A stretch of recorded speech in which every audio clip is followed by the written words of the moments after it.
성도들이 룻기서를 통해서 배울 수 있는 중요한 영적 교훈 하나가 있습니다. 그것은 무엇인가 하면 하나의 문이 닫히면 또 다른 문이 열린다는 것입니다. 이 말은 영국의 극작가요 비평가였던 러스킨이라는 사람이 했던 말이기도 합니다.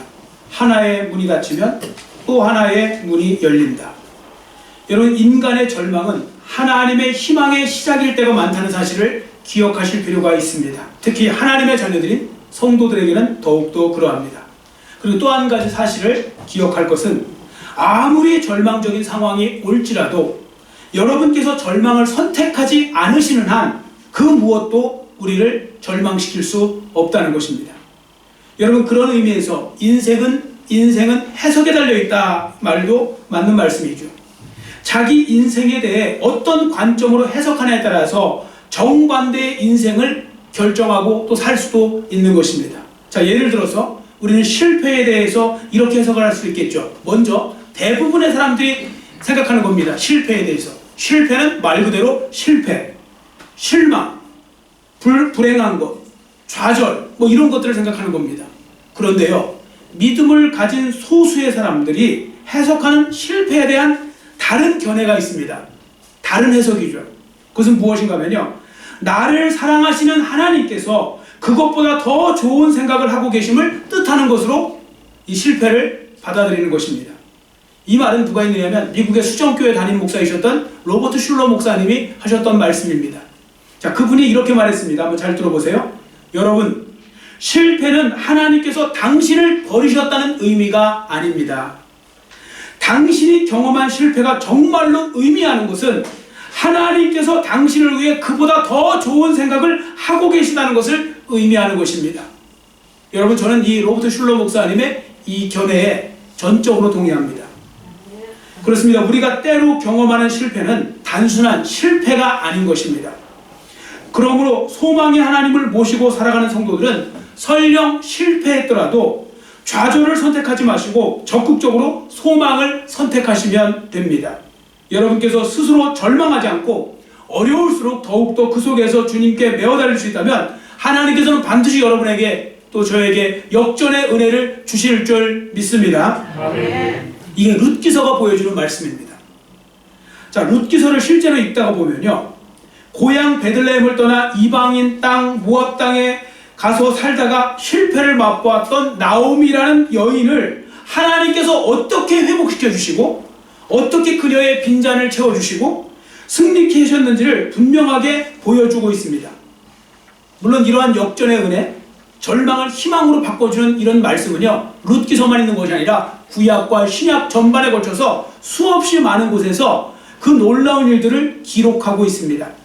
절망을 희망으로 바꾼 이야기들, 한쪽 문이 닫힐 때 다른 쪽 문을 열어준 이야기들, 극적인 상황에서 드라마틱한 극적인 승리를 만들어주신 이야기들, 이런 것들이 성경 도처에 깔려 있습니다. 예를 들어 요셉을 볼까요? 여러분, 우리는 하나님께서 요셉을 얼마나 극적으로 승리케 하셨는지 창세기 말씀을 통해 잘 알고 있습니다. 17살에 형제들에 의해서 강제 노예로 팔려갔고 애굽의 노예로 팔려갔을 때요, 그때부터 요셉의 삶은 말로 다 할 수 없이 힘들었습니다. 17살 때부터 30살까지 어둠의 시간이 있었는데요, 그 중에 마지막 2년은요 정말로 힘든 시간이었습니다. 왜인 줄 아십니까? 보디발 아내의 누명 때문에 그는 왕궁 감옥에 갇혀야 되겠고 왕궁 감옥에서 언제 죽을지 모르는 그런 상황이 된 것입니다. 왜냐하면 그는 노예인데 노예가 감옥에 갇혔어요. 여러분, 노예도 불쌍해 죽겠는데 거기다가 왕궁 감옥에 갇힌 노예를 떠올려 보십시오. 자, 그런데 알고 보니까 이 모든 일은 하나님의 놀라운 그 계획하심 중에 그냥 일부분이었다는 겁니다. 그것이 끝이 아니라 하나님은요, 요셉의 그 인고의 세월을 통해 요셉을 신앙적으로 더욱더 성숙시키기를 하나님은 원하셨던 것입니다. 그리고 때가 되면 애굽의 총리로 삼으시려고 하나님은 계획하셨고 그 중에 일부분이 바로 그 속에서 고난의 시간이었던 거죠.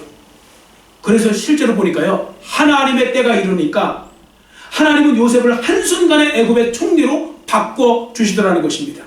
생각해 보십시오. 세상에 이런 극적인 역전이 어디 있겠습니까? 그러니까 우리는 그저 내 눈에 보이는 것만 가지고 내 눈에 보이는 대로 상황을 해석하지 않도록 조심하셔야 됩니다. 여러분, 내가 볼 때 실패가 하나님 보실 때는 승리의 발판이 될 수 있다는 것을 그걸 잊어버리시면 안 돼요. 자꾸 나는 난 실패한 거야, 이 정도로 끝나시면 안 되고요. 내가 지금 실패? 아니야. 이것이 하나님의 승리의 발판이 될 수 있어.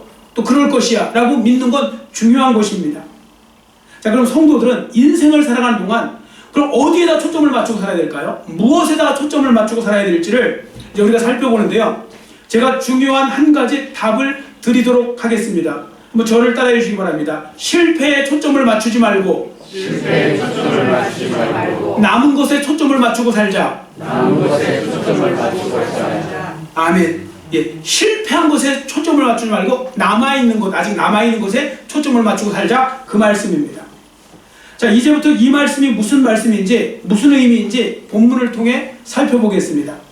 자, 여러분, 본문을 다시 한번 보세요. 1절부터 5절까지 보시면 뭔가 잃어버린 걸로 가득 차다는 느낌이 들을 수 있어요. 읽다가 보면. 또 그렇게 지금 읽으시면서 그런 생각이 드셨던 분도 있을 겁니다. 뭐가 참 많이 잃어버렸네. 왜냐하면 이 본문의 주인공인 나오미라는 여인을 중심으로 해서 보면요, 적어도 4가지를 읽습니다. 첫 번째는 뭐냐면 흉년으로 인해서요, 고향 땅 이스라엘 중에서도 베들레헴을 떠나서 이방인 땅으로 가요. 그러니까 하나님의 백성이요, 하나님 안에서 품 안을 떠나서 다른 곳으로 간다는 그런 의미입니다. 자, 고향을 잃어버립니다. 흉년 때문에. 그리고 이제 가서 잘 사는 것처럼 보였는데, 잘 살 줄 알았는데 갔더니 가자마자 남편이 죽어요. 모압 땅에서. 그래서 사랑하는 남편을 떠나보내야 됩니다. 그리고 그 후에 10년이 됐을 때요, 두 아들 기론과 말룻 두 아들이 죽어요. 큰 아들이 죽더니 그 다음에 또 이어서 작은 아들이 죽어요. 10년이 지나고 났더니 크게 4가지를 잃었는데, 고향을 잃고 남편을 잃고 첫째 아들을 잃고 둘째 아들을 잃어요. 그럼 아직도 또 있는 것이 아니에요. 그냥 그게 전부예요. 다 잃어요. 자, 그래서 본문을 읽는 사람들이 딱 무슨 느낌이 드냐면, 뭔가 많이 잃었네. 잃었다는 것에 초점을 맞추면서 어두워요. 느낌이 뭔가 이렇게 어두워요. 그렇게 읽으면. 자, 그래서 여러분들이 본문을 읽으실 때 여기 보시면 죽었다는 말이 나오죠. 죽었다. 잃었다는 말 아닙니까? 여기에 초점을 맞추고 읽게 되면요, 여러분은 자연스럽게 이 본문을 보실 때 실패를 생각하게 되고요, 상실감을 생각하게 되고요, 절망을 생각하게 되고요, 어둠을 생각하게 됩니다. 당연한 거죠. 자, 여러분, 그런데 제가 조금 전에 말씀드렸잖아요. 인생은 뭐하기 나름이라고요? 해석하기 나름인 겁니다. 어떤 일이 벌어졌을 때 그걸 어떻게 해석하느냐, 우리식으로 하면 꿈보다 해몽이라는 말이 그게 틀린 말이 아닙니다. 해몽을 잘하면 완전히 바뀌어요, 인생이. 자, 본문에서 예를 들어볼까요? 여러분, 본문을 다시 한번 보세요. 죽고라는 말에 여러분 초점을 이제 맞추지 말고 3절과 5절 끝에 있는 남았으며 남았더라에 초점을 맞춰갖고 다시 한번 이 본문을 읽잖아요. 이걸 딱 읽으시면요, 전혀 다른 느낌이 들어요.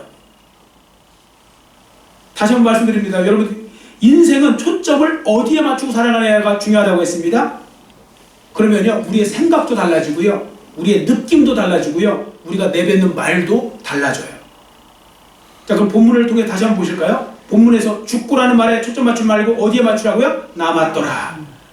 남은 것에 초점을 맞춰보세요. 그러면 우리는요, 갑자기 절망감이 느껴지는 것이 아니라 희망이 생겨요. 그러니까 죽고에 맞추면 절망이 생기는 거고요, 내 초점을 남았더라에 맞추면 희망이 생기는 거예요. 여러분, 기억하시기 바랍니다. 남아있는 것이 있다는 것이 중요한 겁니다. 그게 많든지 적든지 나한테 뭔가 남아있다, 이건 중요한 겁니다. 왜냐하면 남아있다는 말은 나에게 불쏘시개가 있다는 거고요, 하나님은 그 불쏘시개를 통하여 얼마든지 그 기회를, 또 큰 불을 일으킬 수 있는 기회를 주실 수 있다는 것을 뜻하는 것이기 때문에 중요한 것입니다.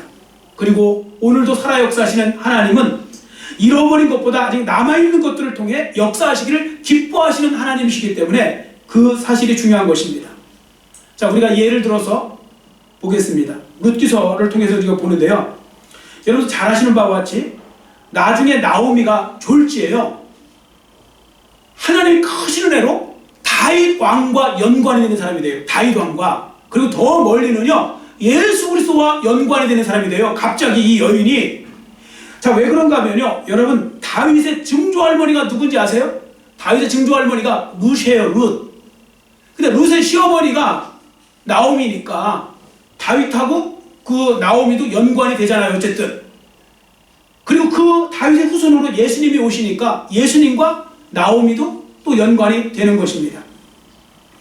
자, 그래서 이렇게 보세요. 그녀가 잃었던 남편과 두 아들 때문이 아니라 누구 때문에 그 여인이 큰 은혜를 받았는지 아십니까? 남겨진 그 며느리 때문에 그 은혜를 입게 된 것입니다. 자, 본문 5절을 함께 읽도록 하겠습니다. 본문 5절 같이 읽습니다. 말론과 기럨 두 사람이 다 죽고 그 여인은 두 아들과 남편의 뒤에 남았더라. 아멘. 여러분, 이 말씀해 보시면요, 남편과 두 아들이 죽었다는 말씀이 있고 나오미만 그 남편과 두 아들 뒤에 남았다고 했죠. 근데 그건 조금 더 정확하게 말씀드리면 나오미만 남지 않고 둘째 며느리 룻도 남아요. 참고로 첫째 며느리인 오르바는 떠나요. 그 나오미가 그랬거든요. 이제 네 남편도 죽었는데 네가 나와 있을 이유가 뭐가 있느냐, 그냥 떠나서 다시 제가 하라고 떠나보내요. 그랬더니 떠나요. 정말로 그 오르바는. 그런데 룻은 의리를 지켜요. 떠나라고 그랬더니 제가 어머니를 왜 떠납니까? 어머니를 떠나서 제가 어디로 가겠습니까? 저는 어머니와 함께 할 겁니다. 어머니가 가시는 곳에 나도 가고요, 어머니가 죽는 곳에서 저도 죽고요, 어머니의 하나님이 저의 하나님이 될 겁니다. 저는 무슨 일이 있어도 어떤 환경이 있어도 저는 어머니를 떠나지 않습니다. 저는 어머니와 함께 살겠다고 약속했고 어머니와 함께 가겠다고 했으니까 저는 제 약속을 지킬 겁니다. 그렇게 이제 말하는 거예요. 그래서 사실 그 룻과 같이 남은 건데요. 근데 본문에 보세요. 왜 이렇게 표현했을까요? 사실 당시에는요, 남성 우월주의 사회거든요. 그러니까 며느리가 크게 부각될 수도 없어요. 그런데 거기다가 이 며느리인 룻은 어디 여인이에요? 모압 여인이죠. 이방 여인이라고요. 며느리인데다가 이방 여인이 그러니까요, 지금 기준이 아닙니다. 그 당시 기준으로는 있으나만 하는 사람이에요. 어떻게 보면 별것 아닌 사람이에요. 그래서 여기에도 보시면 나오미만 남았더라, 뭐 이런 식으로 표현하잖아요. 그 정도입니다. 그만큼 미약한 사람이었습니다. 그런데요, 여러분, 여기서 중요한 포인트가 있습니다. 아무리 비록 미약해 보일지라도 남은 것이 있기만 하면 하나님은 그 남은 것을 통해 얼마든지 역사를 일으키실 수 있다는 것을 갖다가 지금 보여주고 있는 거예요. 이 룻기서를 통해서. 그러므로 성도들이 하지 말아야 될 것, 잘 들으세요. 성도들이 하지 말아야 될 생각, 하지 말아야 될 말이 있다면 이겁니다. 아니, 겨우 이것으로 무엇을 할 수 있단 말입니까? 이런 방정맞은 말 하지 말아야 됩니다. 겨우 이것으로 뭘 하라고요? 아니, 이 정도 남은 것이라면 없는 거나 마찬가지인데 이런 말에 하지 말라는 겁니다. 왜냐하면 아무리 작은 것이라도 남아있고 주님께 드려지기만 하면 얼마든지 기적이 가능할 수 있기 때문에 그런 것입니다. 우리는 복음서 4곳에 모두 기록되어 있는 이 오병이어의 기적을 통해서도 알 수가 있습니다. 여러분, 오병이어의 기적이 얼마나 중요하면요, 마태, 마가, 누가, 요한복음 다 나오는 기적은요 딱 하나예요. 그게 바로 오병이어의 기적이에요. 오병이어의 기적만 사복음서에 다 나와요. 자, 그러면 잘 보세요. 이것을 통해서 보여준 게 뭘까요? 여러분 아시는 바와 같이 예수님의 말씀을 듣고 병고침을 받기 위해서 수많은 사람들이 몰려들었는데 얼마만큼 그 빈들로 몰려들었냐면 5,000명 남자만. 그러면 좋기 10,000명이 넘겠죠? 자녀들까지 다 하면? 자, 그런데 그 당시에 뭐만 있었느냐? 오병이어, 떡 5덩어리 작은 거, 그리고 물고기 2마리만 한 소년이 갖고 있었던 거예요. 자, 그것을 보면서 사람들은 아무것도 아니라고 생각했어요. 있으나 마나한 거라고 생각했어요. 자, 믿음이 그래도 좋다고 했던 제자들도 어떻게 했는지 직접 읽어볼까요? 자, 요한복음 6장 9절 같이 읽겠습니다. 여기 한 아이가 있어 보리떡 5개와 물고기 2마리를 가지고 있나이다. 그러나 그것이 이 많은 사람에게 얼마나 되겠사옵나이까. 아멘. 자, 제자들까지도 유일하게 남아있는 이 오병이어를 없는 것처럼 취급했잖아요. 뭐 있으나 마나한 것. 자, 그런데 여러분들 아시다시피 그 오병이어에 순수한 마음으로 드렸던 그 오병이어에 주님께서 역사하시니까 어떤 일이 벌어졌습니까? 5,000명이 실컷 먹고도 12광주리가 남는 기적이 일어났다는 거죠. 그러니까요, 설령 남은 것이 아주 적다 하더라도 이것이 무슨 소용이야, 없으나 마나한 거, 있으나 마나한 거, 뭐 이 정도면 아무것도 아니야, 이런 식으로 이야기하는 분들이 없으시기를 축원합니다. 이거 입 빵정 떠는 소리예요. 입방정 떨지 말아야 됩니다. 그게 바로 뭐냐면 이거 있으나 마나 하죠. 이거 갖고 어차피 끝난 거예요. 이 정도 남은 거 끝난 겁니다. 이런 식으로 보지 말자는 것입니다. 왜냐하면 얼마든지 그 남은 것이 불쏘시개가 되어 있을 수 있음을 우리는 알기 때문에요. 그런 기적이 일어날 수 있기 때문에 그런 것입니다.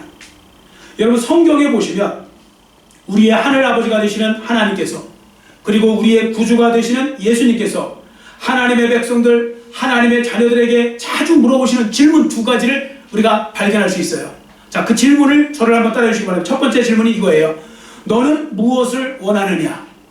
너는 무엇을 원하느냐? 다시요. 너는 무엇을 원하느냐? 너는 무엇을 원하느냐? 그리고 또 한 가지 질문하시는 게 있어요. 또 따라해 주시기 바랍니다. 내가 지금 가지고 있는 것이 무엇이냐?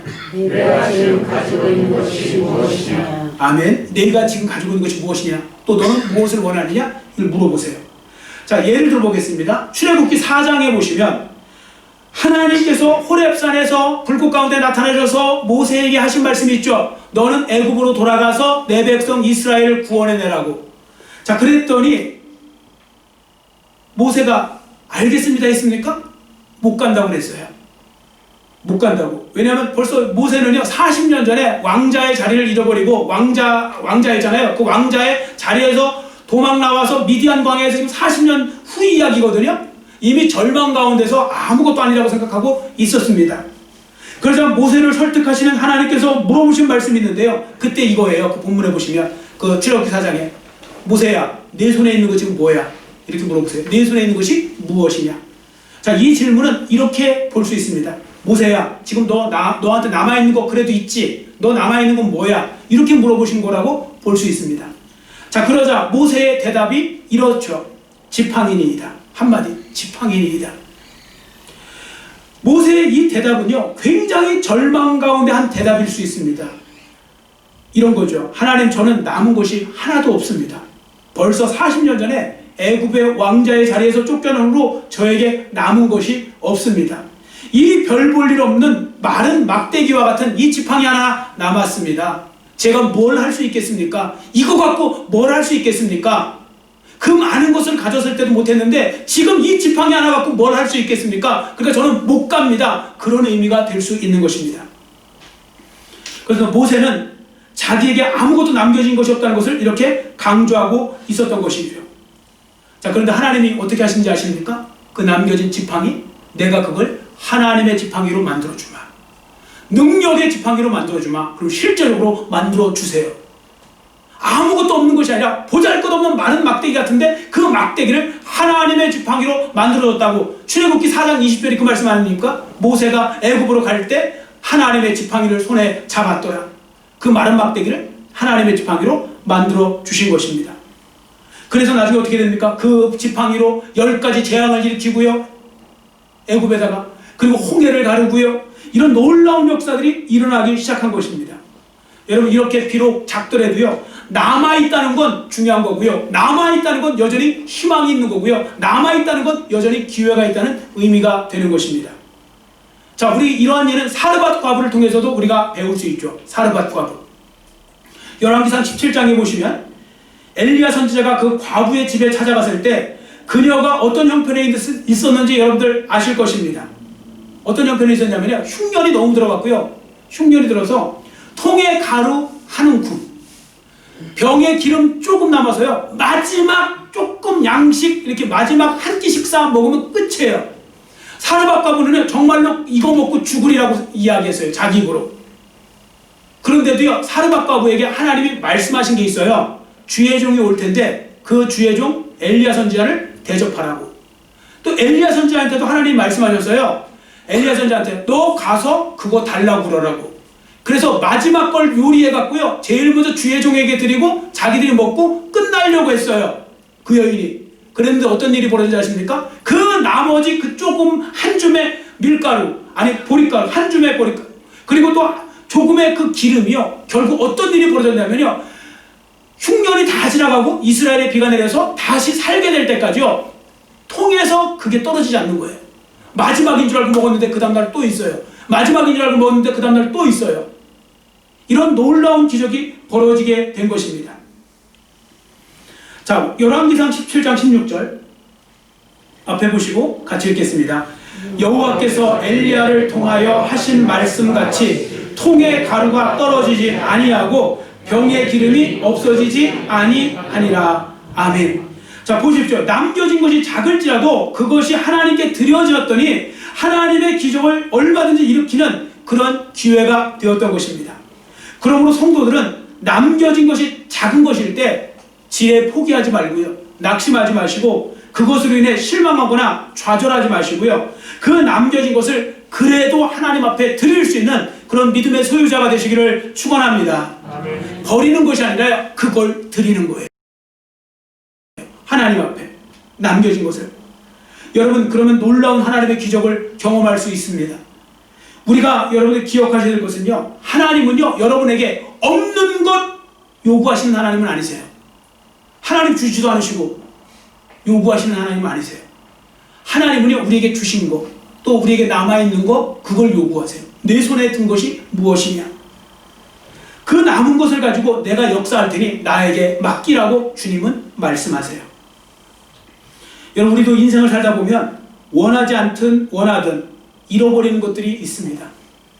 너무나 소중하게 여겼던 사람들을 때로는 잃어야 됩니다. 너무나 소중하고 사랑스러운데 할 수 없이, 어쩔 수 없이 잃어버리는 경우도 있습니다. 내가 원하지 않아도 그냥 떠나가는 걸 어떻게 합니까? 또 소중하다고 생각하는 것들을 우리가 상실하기도 합니다. 그때 오는 상실감은 말로 다할 수가 없겠죠. 그러나 그때 정말 중요한 건 뭐냐면요, 나의 태도입니다. 어디다 초점을 맞추고 내 인생을 볼 것인가, 그리고 나는 무엇을 그래도 선택할 것인가, 그게 중요한 것입니다. 자, 그럼 어디에다가 초점을 맞추어야 할까요? 이미 닫혀진 문에 초점을 맞추고 절망하며 한탄하면서 원망하며 살겠습니까? 아니면 이제 하나님께서 열려질 문에 초점을 맞추고 소망을 새롭게 하시겠습니까? 또한 여러분 어디에다가 초점을 맞추시겠습니까? 이미 잃어버린 사람, 잃어버린 것들에 초점을 맞추고 그것에 미련을 버리지 못하고 계속 그거 붙잡고 아무 소망도 없는 것을 붙잡고 그렇게 여러분들 한탄하면서 그렇게 살아가시겠습니까? 아니면 아직도 내게 남아있는 것, 아직도 내게 그래도 남아있는 사람, 남아있는 환경에 초점을 맞추고 살아가시겠습니까? 선택은 여러분이 하시는 거지만요, 결과는 극과 극의 차이가 나타나는 것입니다. 여러분, 저는 이 말씀을 통해 생각나는 사람이 있어서 한 사람 소개하려고 합니다. 우리나라에서도 뭐 책 허그라는 책으로 번역된 그 유명한 책이 있는데 그 책의 저자가 닉 부이치치라고 있습니다.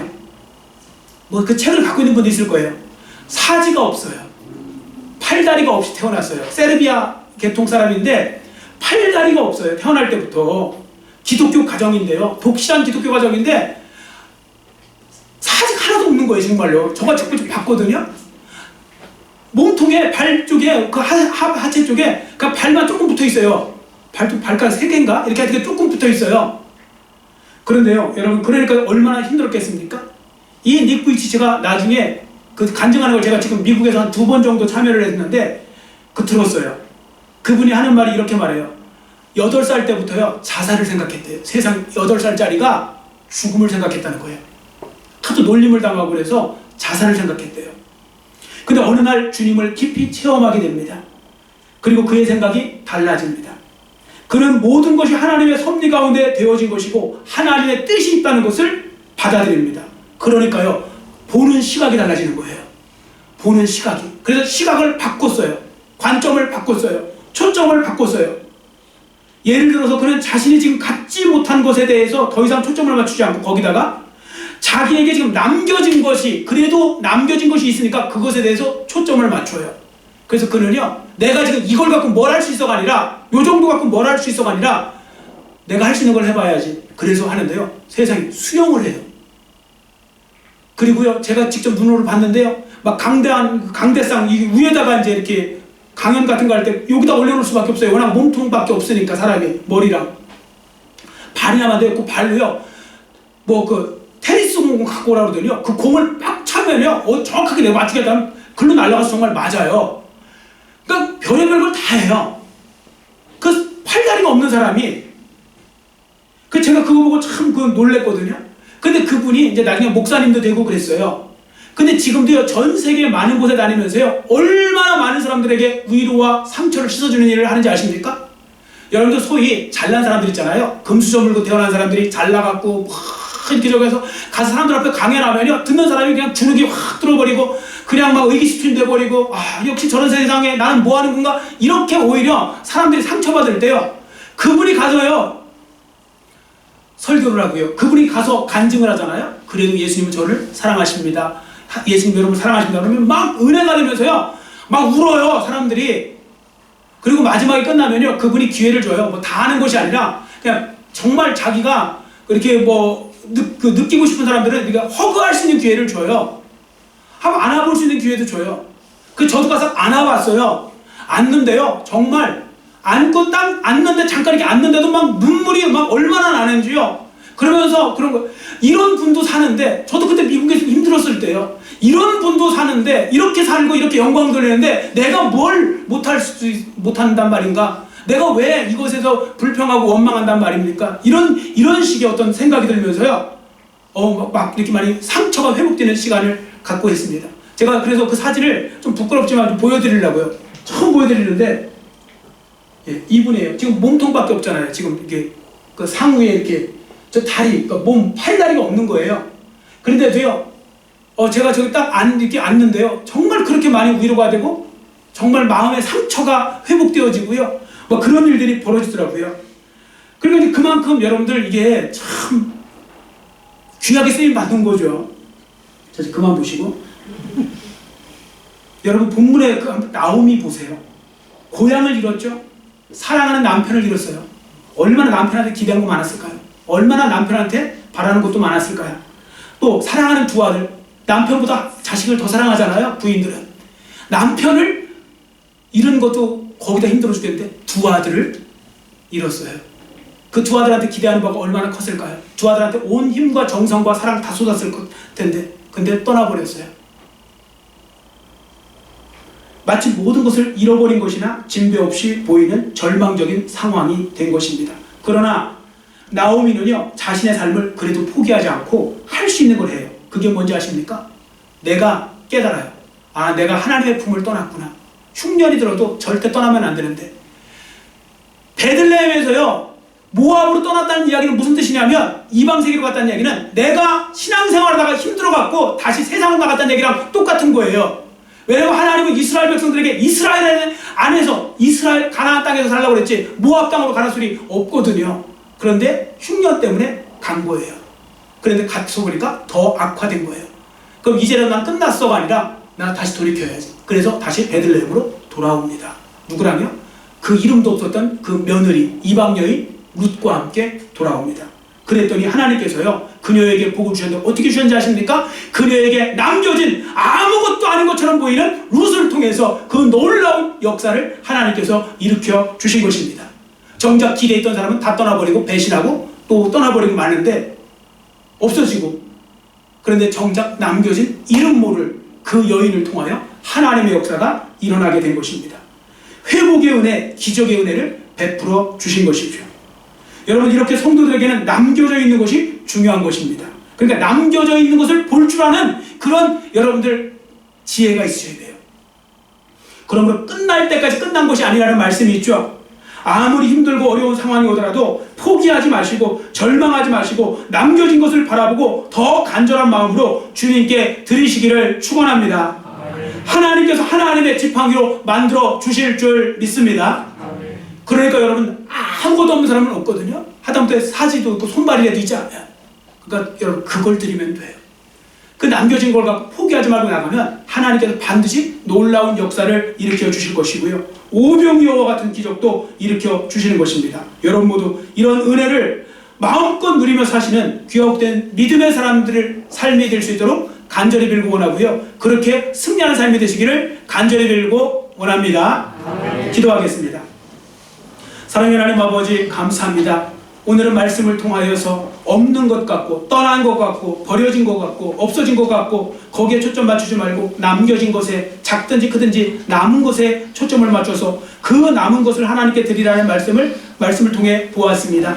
하나님 이 말씀을 잘 기억하게 하여 주시고 우리도 이 말씀대로 우리의 시각을 바꿔서 자꾸 부정적으로 세상을 볼 것이 아니라 여전히 나에게 남겨져 있는 것이 있다면 그것에 초점을 맞추고 그것을 하나님 앞에 드리고 더 열심히 주님 앞에 기도하며 간절히 구하며 하나님 품 안에서 살아갈 수 있는 주의 자녀들이 되게 하시고 앞으로도 주 안에서 늘 승리하는 삶, 그래서 나오미처럼 그래서 결국 회복의 은혜를 누리고 기적을 체험하는 그런 기적의 주인공들의 삶이 될 수 있도록 은혜 도하여 주시옵소서. 감사드리오며 예수님의 이름으로 간절히 축복하오며 기도드렸사옵나이다.